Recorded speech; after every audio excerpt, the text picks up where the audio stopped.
नमः शिवाय। प्रिय लक्ष्मी, ये आज तुम्हें शिव भक्ति का विचार कैसे आया?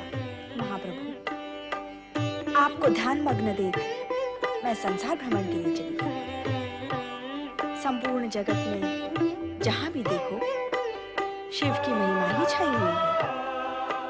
शिव की पूजा, शिव का नाम स्मरण, शिव के मंत्रों का जाप। सोचा मैं ही इससे विलग क्यों रहूं? मैं भी ओम नमः शिवाय मंत्र के जाप का आनंद ले लूं। उत्तम, अति उत्तम। सुख और शांति प्राप्त करने के लिए शिव भक्ति से बढ़कर अन्य कोई उपाय नहीं। इस नाम में सृष्टि की धड़कन है और सृष्टि धड़कन को लयबद्ध करने वाले भी स्वयं सदाशिव ही हैं। शिव सर्वत्र है, शिव सर्वज्ञ है और शिव भक्तों का सर्वस्व भी है। ये आप कह रहे हैं प्रभु?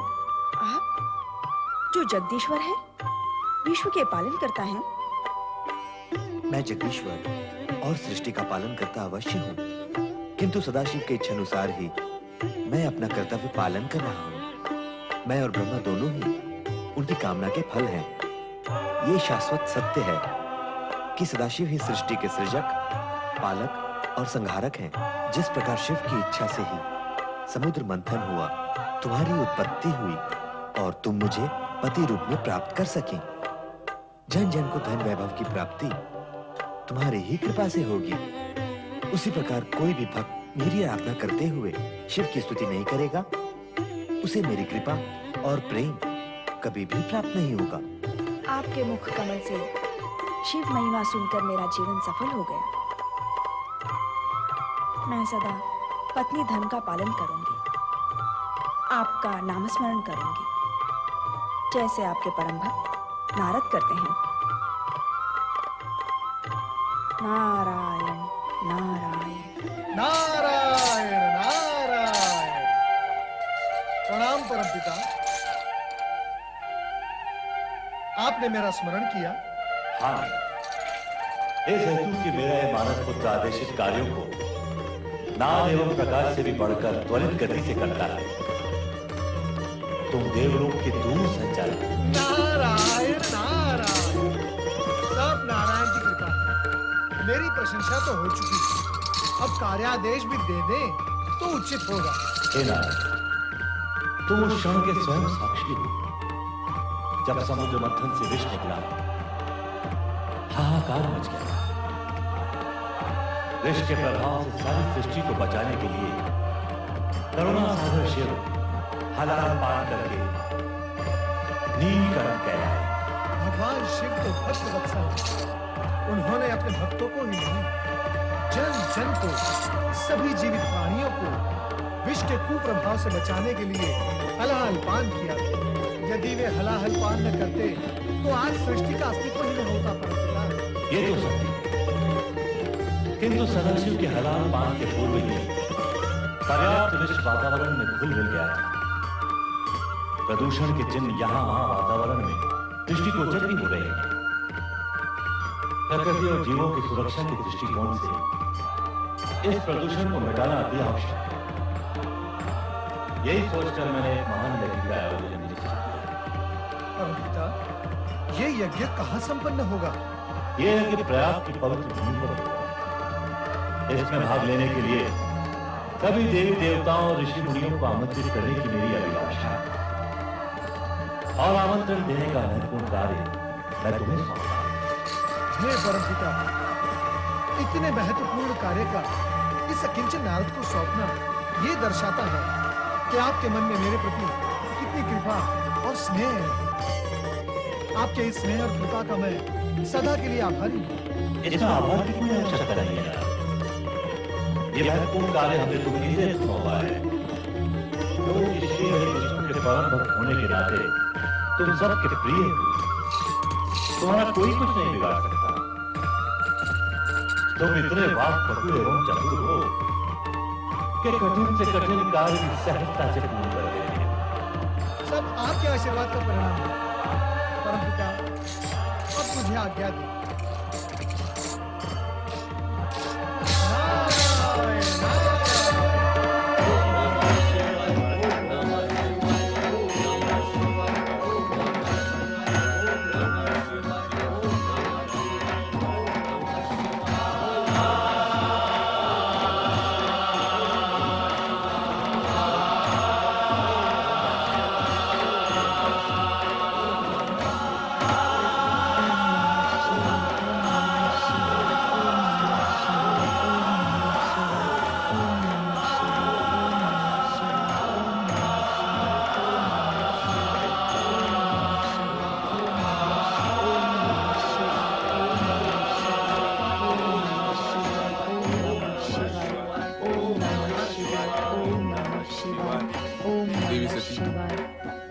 आज तुमने यहाँ आने में शिवगणों का नेतृत्व नहीं किया।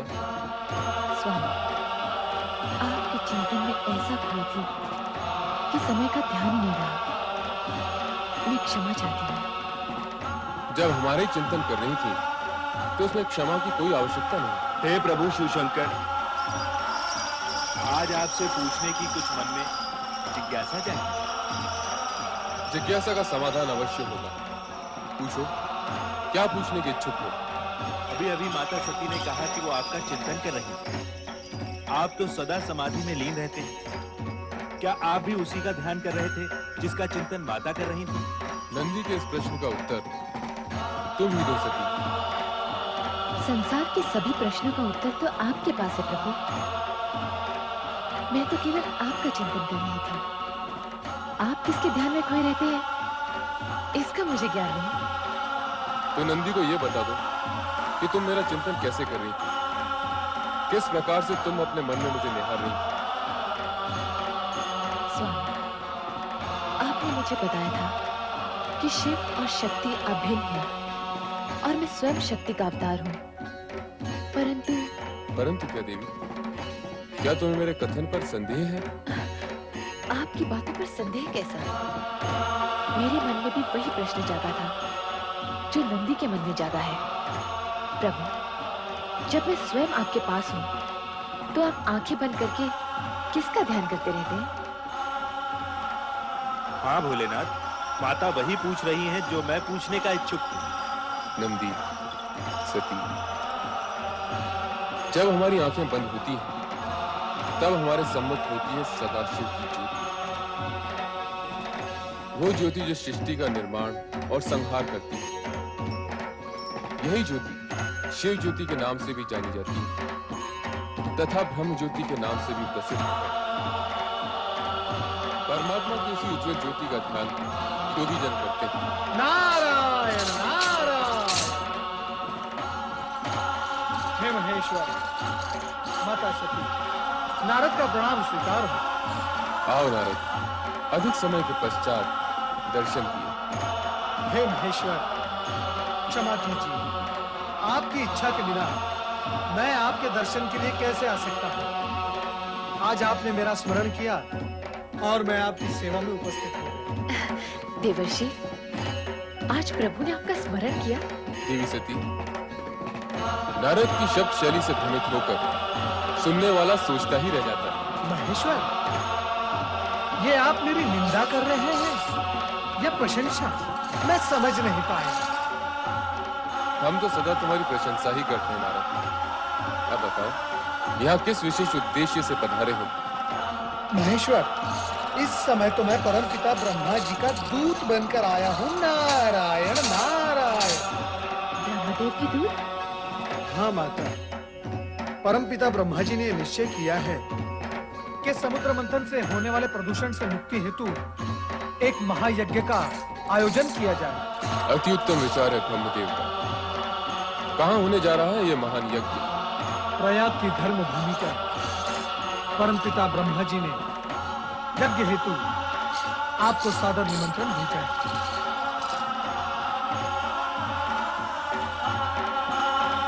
हम अवश्य उस धर्म यज्ञ में सम्मिलित होंगे। आपकी स्वीकृति से मैं धन्य हुआ। अब मुझे आज्ञा दो। देवर्षि, आप इतना शीघ्र जाने की क्यों सोच रहे हैं? जब नारद का उद्देश्य पूर्ण हो जाता है तो वो एक पल भी कहीं नहीं रुकते। शिव शिव शिव शिव शिव शिव शिव, ऐसी बात नहीं है प्रभु। यदि आपकी इच्छा हो तो मैं आपके चरणों में बैठा रहूंगा।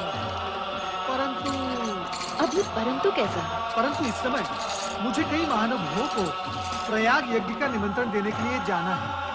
परम पिता ब्रह्मा जी की आज्ञा है कि ये कार्य मैं शीघ्र संपन्न करूं। तो इस शुभ कार्य से हम तुम्हें रोकेंगे नहीं। जाओ, तुम्हारा कल्याण हो।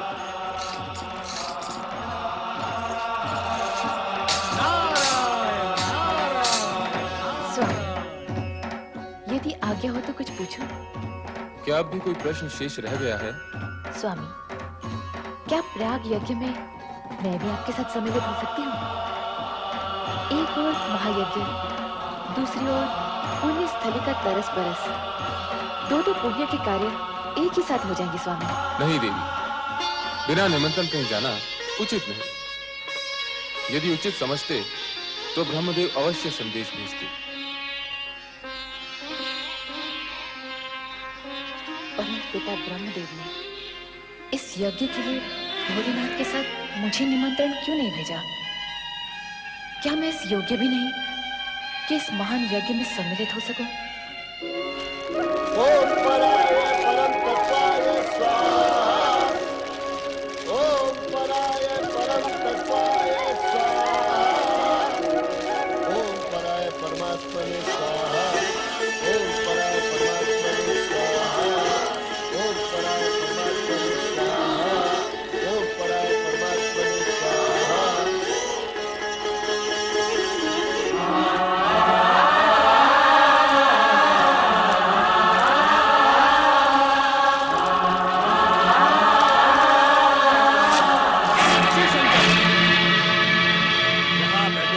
सम्मानित व्यक्तियों ने मुझे आदर देने हेतु अपने मस्तक झुकाकर मुझे प्रणाम किया, किंतु तुमने मेरे अपने जामाता होते हुए भी मेरी ओर देखा तक नहीं। राजन, मैं इस पवित्र प्रयोजन में यज्ञ अग्नि की ओर देख रहा था, जो किसी भी व्यक्ति विशेष से अधिक वंदनीय है। असत्य, अब तुम इस योग्य ही नहीं रह गए हो कि इस यज्ञ की पवित्र अग्नि को अपनी आंखों से भी स्पर्श कर सको। भूतों पिशाचों से सेवित होकर तुम्हारे वेदोक्त कर्म लुप्त हो चुके हैं। अब तुम मात्र शास्त्र विधि की अवहेलना और नीति मार्ग को कलंकित करने वाले पाखंडी, दुष्ट और पापाचारी पुरुष मात्र रह गए हो। मैं दक्ष श्राप देता हूँ कि शमशान में निवास करने वाले उत्तम कुल और जनसेहीन शिव शंकर को इस यज्ञ से भस्म कर दिया जाए और देवताओं के साथ इसे यज्ञ का कोई भी भाग न दिया जाए। अरे महामूर्ख दुष्ट बुद्धि दक्ष, तुमने भगवान भोलेनाथ को यज्ञ से बहिष्कृत कर दिया, जिनके स्मरण करने से यज्ञ सफल हो जाते हैं और तीर्थ पवित्र हो जाते हैं। ओ अधर्म ब्राह्मण नीच, तुमने इनका अपमान कर दिया है, जो सृष्टि के रचयिता हैं, जो पालन करता है और एक दिन संहार करता भी होंगे। हे शिवगणों, तुम सबके सब इस यज्ञ से बहिष्कृत हो जाओ। तुम सबके सब नीच और पाखंडी हो। सिर पर जटा, शरीर पर भस्म, हड्डियों के आभूषण पहने भस्म, तुम मद्यपान में आसक्त रहो। ये मेरा श्राप है, श्राप है। ओ मूर्ख दक्ष, तुझे शिव तत्व का तनिक भी ज्ञान नहीं। तुझ जैसे अहंकारियों ने ही महेश्वर का उपहास किया है। इसीलिए शिव तेज के प्रभाव से मैं तुझे श्राप देता हूँ कि तुझ जैसा ब्राह्मण वेद ज्ञान से वंचित हो जाए, तू तत्व ज्ञान से विमुख हो जाए और तेरा मुख पशु समान हो जाए। नंदी, तुम्हें इस प्रकार क्रोधित नहीं होना चाहिए। तुमने व्यर्थ ही ब्राह्मण कुल को शाप दे डाला। जहां तक मेरा प्रश्न है, मुझे तो किसी भी प्रकार का कोई शाप छू भी नहीं सकता। तुम तो ज्ञानी हो नंदी। सनकादिक ऋषियों को तत्व ज्ञान का उपदेश भी तो तुम ही ने दिया था। अतः अब शांत हो जाओ और निश्चिंत भी। तुम्हारे आराध्य का कोई कुछ नहीं बिगाड़ सकता। मैं तो यज्ञ हूं, मैं ही यज्ञ कर्म हूं, यज्ञों का अंगभूत उपकरण हूं। यज्ञ की आत्मा भी मैं ही हूं। यज्ञ परायण यजमान और यज्ञ से बहिष्कृत भी मैं ही हूं। चलो हम कैलाश लौट चलें।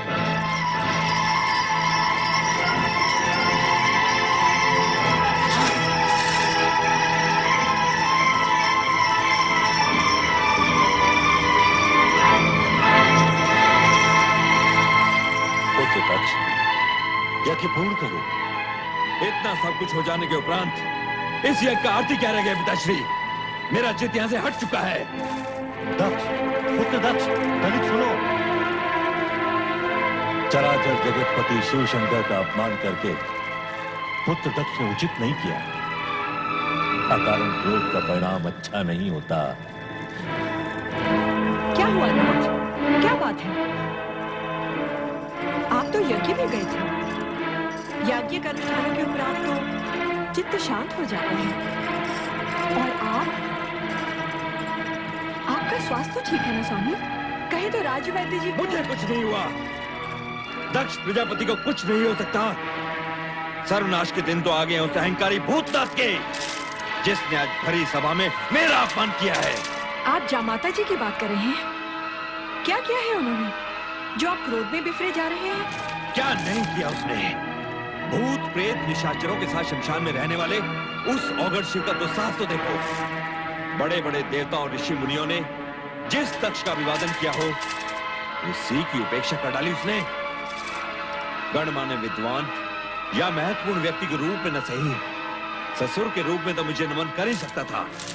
हो सकता है उनका पूरा ध्यान उस समय यज्ञ की ओर लगा हो। तुम उस नीच का साथ तेरी हो महारानी, जिसके टेढ़े तिरछे मुख वाले गणों ने मेरा जी भर के अपमान किया है, मेरे ब्राह्मणत्व को ललकारा है, श्राप दिया है मुझे। अवश्य आपने भी कुछ कहा होगा, तभी तो। एक तो तुम हो जो उस चटा झूठधारी नंग धड़ंग जामाता पर अपने हृदय का पूरा प्रेम उड़ेल रही हो, और दूसरे हैं मेरे पिता, जिनके दबाव में आकर मुझे अपनी सती का विवाह उस दुष्ट के साथ करना पड़ा। मेरा वश चले तो। बस कीजिए स्वामी, बस कीजिए। आपका ये शिव क्रोध मुझे किसी अनिष्ट की चेतावनी दे रहा है। भगवान के लिए मुख से एक भी अपशब्द मत निकालिएगा। मुख से कहने से क्या लाभ? अब तो अपमान का बदला अपमान से ही लिया जाएगा। महारानी, मैं शीघ्र ही एक महान यज्ञ का आयोजन करूंगा, जिसमें मैं तुम्हारे लाडले जामाता को कदापि कदापि आमंत्रित नहीं करूंगा। ये आप क्या? इतना ही नहीं, उसका यज्ञ भाग भी उसे नहीं मिलेगा, कदापि नहीं मिलेगा। प्रतिशोध लूंगा मैं, प्रतिशोध, प्रतिशोध, प्रतिशोध। शिव शंकर से प्रतिशोध लेने के लिए निश्चय कर चुके हठधर्मी और क्रोधी पुत्र दक्ष से पिता ब्रह्मदेव ने प्रयाग यज्ञ तो किसी प्रकार संपूर्ण करवा लिया, किंतु उसके अनिष्टकारी निश्चय से आशंकित एवं अशांत ब्रह्मदेव ब्रह्मलोक का अपना कमलासन त्याग कर एकांत में चिंतन के लिए चले गए। नारायण नारायण। परमपिता ब्रह्मा कहाँ है आप? आज आपका ये कमलासन रिक्त क्यों है? कृपया पधारिए। ओम नमः शिवाय।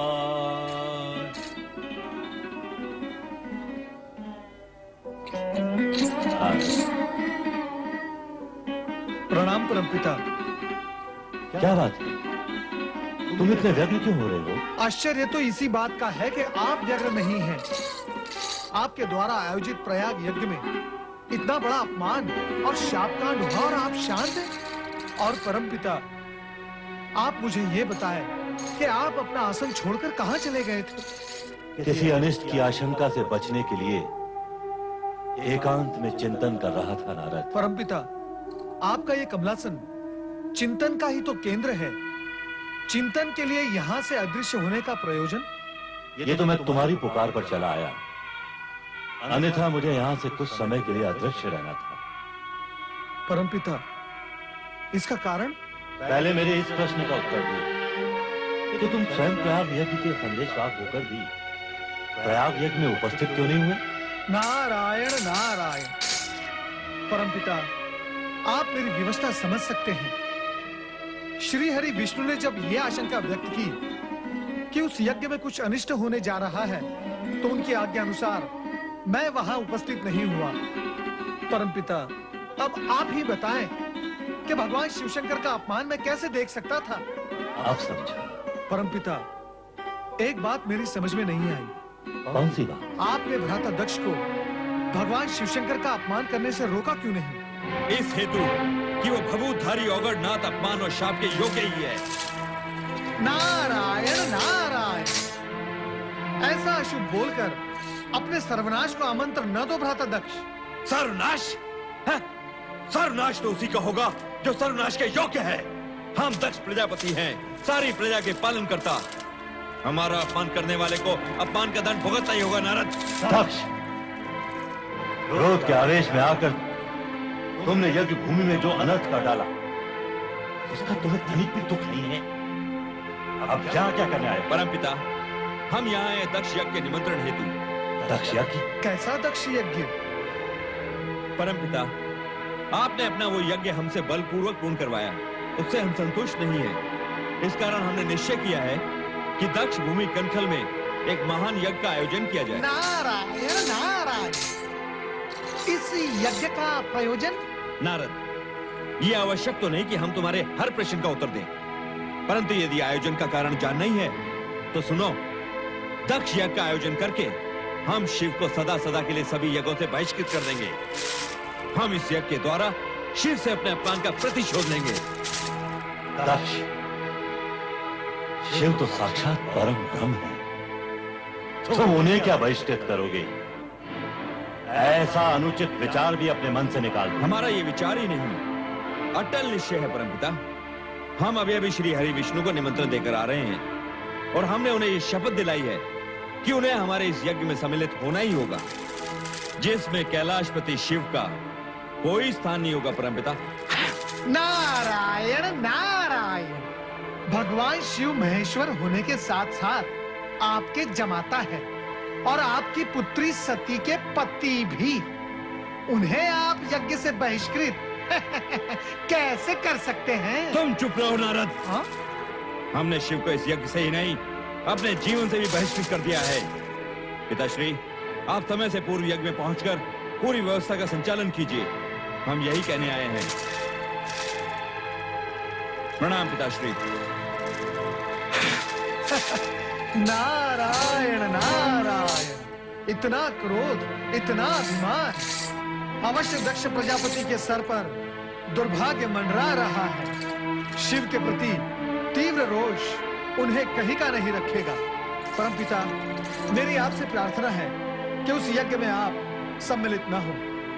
हम अपने ही पुत्र के यज्ञ में सम्मिलित नहीं हो, यह कैसे हो सकता है नारद? हमें जाना ही होगा। परमपिता, आपने एक बार तो भगवान शिव शंकर का अपमान देख लिया, क्या दूसरी बार आप वही देखने के इच्छुक हैं? उचित यही होगा कि आप उस यज्ञ का बहिष्कार करें। दुविधा में न डालो नारद, हमें अपने कर्तव्य का पालन करने दो। हमें तो बस इतना ज्ञात है कि हर कार्य शिव की इच्छा अनुसार ही होता है। पता नहीं इस बार शिव की इच्छा क्या है। दक्ष के मन में जो इतना भयंकर क्रोध भड़क रहा है, वो बता रहा है कि सदाशिव इस यज्ञ के माध्यम से कोई विशेष कार्य संपन्न कराने के इच्छुक है। वो कार्य क्या है, ये हमें भी जानना है। नारायण नारायण, परमपिता, यदि आपको ज्ञात नहीं है तो कैलाश जाकर स्वयं भगवान शिव शंकर से पूछ लीजिए। नहीं नारद, दक्ष के पिता होने के नाते हम भी उत्तरदायी हैं। भगवान शिव के पास जाने का ये उचित अवसर नहीं है। हमें स्वयं श्री हरि विष्णु के पास जाकर इस विषय में परामर्श करना है। जैसी आपकी इच्छा, परंतु मैं इस अनर्थकारी यज्ञ को रोकने का पूर्ण प्रयत्न करूंगा। नारायण नारायण। देवादिदेव महादेव ने प्रयाग यज्ञ में दक्ष को श्राप न देकर अपने पराग पर ब्रह्म होने का परिचय दिया है, परंतु उस अज्ञानी दक्ष को यह ज्ञात नहीं कि शिव का सम्मान संपूर्ण त्रिलोकी का सम्मान है और शिव का अपमान संपूर्ण ब्रह्मांड का अपमान है। दक्ष को तो मुझे अपना पुत्र कहने में भी लज्जा आती है, लज्जा। चतुरानन, जिसे लाज आनी थी वो तो सर उठाकर घूम रहा है। दक्ष मेरे पास आमंत्रण लेकर आया था, उसने स्वयं एक और महायज्ञ का आयोजन किया है। आप वहां जाएंगे नाथ? अभी कोई निर्णय नहीं किया। हे नारायण, मेरे विचार से तो हम दोनों को वहां पहुंचना आवश्यक है, क्योंकि हो सकता है कि यज्ञ के आड़ में दक्ष शिव विरोधी कोई नाटक खेलने जा रहा हो। प्रभु, ब्रह्मा जी की बात में औचित्य है, मैं भी उनकी बात का समर्थन करती हूँ। उचित है देवी, हम दक्ष यज्ञ में कनखल अवश्य जाएंगे। क्या कह रहे हैं आप? यज्ञ के लिए सबको आमंत्रण भेजा जा चुका है। हाँ महारानी वीरणी, कैलाशपति भगवान शिव, सती और शिव भक्त ऋषियों को छोड़कर शेष सबको यज्ञ में पधारने की सूचना दे दी है। अर्थात महाराज अपनी हट पर अड़े रहना चाहते हैं। उन्होंने इसके दुष्परिणामों की ओर तनिक भी ध्यान नहीं दिया है। कहाँ है महाराज? जी वो भगवान विष्णु और परमपिता ब्रह्मा को निमंत्रण देने स्वयं गए हैं। तो फिर शिव सती को बुलाने मैं कैलाश जाऊंगी। मैं ये अन्याय कदापि नहीं होने दूंगी, कदापि नहीं। ये हम क्या सुन रहे हैं महारानी? तुम हमारी इच्छा के विरुद्ध कैलाश जाओगी? हमारी पुत्री सती और जमाता शिव इस यज्ञ से वंचित रहे, ये मैं नहीं देख सकती। यदि आप निमंत्रण नहीं भेजते तो मुझे स्वयं वहां जाना होगा और मैं अवश्य जाऊंगी। महारानी, हमारी आज्ञा के उल्लंघन का परिणाम जानती हो। हमारा क्रोध तुम्हें इसी समय जलाकर भस्म कर सकता है। हमारी बेटी सती और शिव के साथ के संबंधों को भस्म करने से पहले आप मुझे भस्म कर दें। यदि आपका क्रोध शांत नहीं हो सकता तो क्या अर्थ है इस यज्ञ का? क्यों कर रहे हैं आप ये यज्ञ? हम संसार के सबसे बड़े सत्ताधारी हैं। हम जो चाहे वो कर सकते हैं। हमारे अधिकारों को चुनौती देने वाली तुम होती कौन हो? नारायण नारायण, शांत हो जाइए भ्राताध्यक्ष। आपका क्रोध जग प्रसिद्ध है, परंतु यज्ञ करने वाले को क्रोध करना शोभा नहीं देता। नारद, तुम यहाँ भी चले आए? नारायण नारायण, मैं तो बिना निमंत्रण के ही हर कहीं पहुंच जाता हूँ भ्राताध्यक्ष। इसके लिए न आश्चर्य की आवश्यकता है न क्रोध की। देवर जी, देख रहे हैं ना इनका हठ। आप ही बताइए, शिव शंकर को बुलाए बिना क्या कोई यज्ञ पूर्ण हो सकता है? कदापि नहीं। शिव जी के बिना यज्ञ अधूरा ही नहीं, अनिष्टकारी भी है भ्राताध्यक्ष। इसीलिए मैं आपको यहाँ सावधान करने के लिए आया हूँ। या तो शिव सती को निमंत्रण भेजिए या इस यज्ञ का विचार ही त्याग दीजिए। ऐसे शिव विहीन यज्ञ से किसी का कोई भला नहीं होने वाला। ये यज्ञ होगा और शिव सती के बिना होगा, ये हमारा निश्चय है और हम अपने अटल निश्चय को कदापि नहीं बदलेंगे। नारद जी की बात मान लीजिए, शिव सती को आमंत्रण भेज दीजिए स्वामी। अभी भी देर नहीं हुई है। यदि आपको शिव जी के पास कैलाश जाना स्वीकार नहीं है तो मैं चला जाऊंगा आपका भाई होने के नाते। भावज वीरणी की बात मान लीजिए भ्राता। एक तो तुम बिना बुलाए हमारा क्रोध जगाने यहाँ चले आए हो, दूसरे यज्ञ में हस्तक्षेप करने का साहस कर रहे हो। नारद, हम कहते हैं चले जाओ यहाँ से, चले जाओ। आप ये क्या कर रहे हैं स्वामी? देवर्षि नारद आपके भ्राता होने के साथ साथ सबके पूज्य भी हैं। नारायण नारायण, विनाश काले विपरीत बुद्धि। किसी ने ठीक ही कहा है, जब विनाश समीप आता है तो बुद्धि भी विपरीत हो जाती है। अब मैं ना आपके इस महल में आऊंगा, ना आपके उस अनिष्टकारी यज्ञ में। भावज वीरणी, अब आज्ञा दीजिए। भगवान भोलेनाथ आपका कल्याण करेंगे। नारायण नारायण।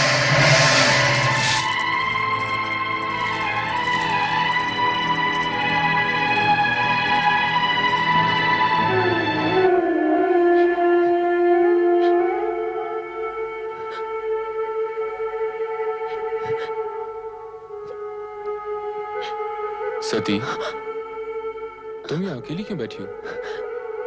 अरे, तुम्हारी आंखों में आंसू? तुम्हें किसी ने कुछ कहा?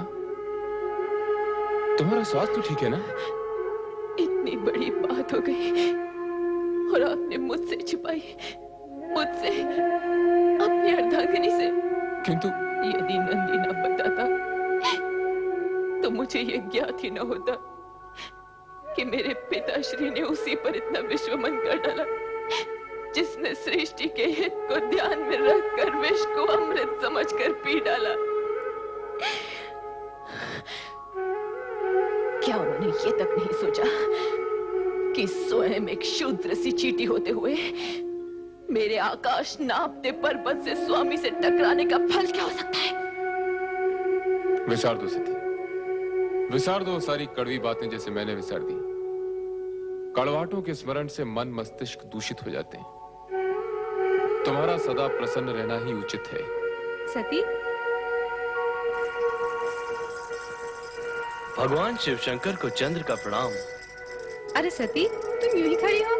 हम तो तुम्हें साथ ले जाने हेतु आए थे। कहाँ? पति प्रेम में तो तूने सभी को विसार दिया है सती, अपने मायके, अपने माता पिता, सबको। बात यह है कि हम लोग यज्ञ में सम्मिलित होने दक्ष महल जा रहे थे। सोचा आप लोगों को भी साथ लेते चले, किंतु आप लोग तो अभी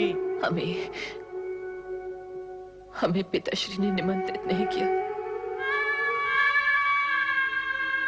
ये कैसे हो सकता है कि हमें तो आमंत्रित करने वे स्वयं आए और तुम्हें विसार दें? यज्ञोजन कोई छोटा मोटा काम नहीं। हो सकता है व्यस्तताओं के कारण इस महत्वपूर्ण कार्य का स्मरण न रहा हो। मैं अभी जाकर स्वयं उनसे पूछकर निमंत्रण भिजवाता हूं। तो हमें अब आज्ञा दीजिए।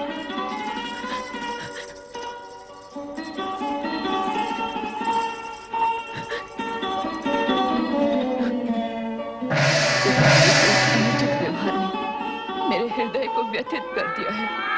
मैं स्वयं नहीं समझ पा रही हूँ कि स्थिति का परिणाम क्या होगा।